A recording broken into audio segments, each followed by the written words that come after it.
As part of the Juno Awards happening this weekend, we have got a great setup in downtown Vancouver, and one of the prime pieces of real estate here is this Ready Player One stacks. Yeah. And Nisha's here to tell me how this happened. How did we get the stacks here in downtown Vancouver? Well, I mean, it's a really exciting time. As you know, Ready Player One comes out next week, and it has been highly anticipated. So a really exciting partnership between Warner Brothers, IMAX, and the Juno Awards to bring this activation to the site. So the host committee is hosting Let's Hear It Live, which is a 100% BC-based music festival, and right beside it you've got this amazing activation. So I think it's just the best merger of the creative arts and industry in BC. That's great. And so when the musicians come through this space, they've got all kinds of arcade games that they can play while they're waiting. 100%. I mean, what better way to kill time? And didn't we all do that? Wasn't that how we spent a lot of our childhood? Yes. I mean, you've got a virtual reality room, you've got the arcades, you've got all this Back to the Future and like old school retro vibes in there, but at the same time, this is supposed to be the future, right? Yes. So this is 2045. So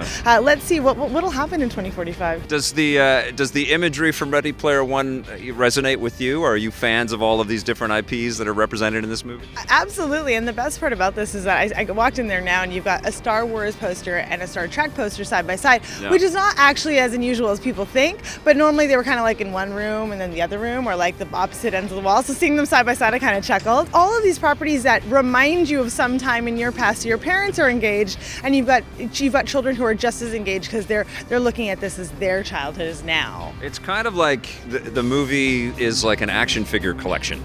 Oh, it's sci-fi, it's action, it's adventure, it's a little bit of everything. I think there's a lot of excitement around it, and not just the movie. Like, I mean, it's been a book, it's a huge activation. There's so many pieces to the puzzle. I'm excited to see how people react today. And so this is all free. People can come and check all of this stuff out. And you've got VR that people can play and arcade games that are free, which is huge.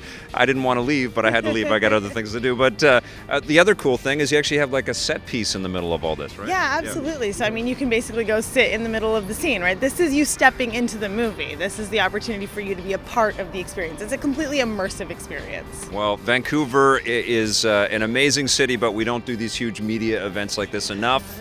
And this is great. Thank you so much. Thank you for having me. And I hope all of Vancouver turns out to enjoy this and also see Ready Player One when it comes out next week.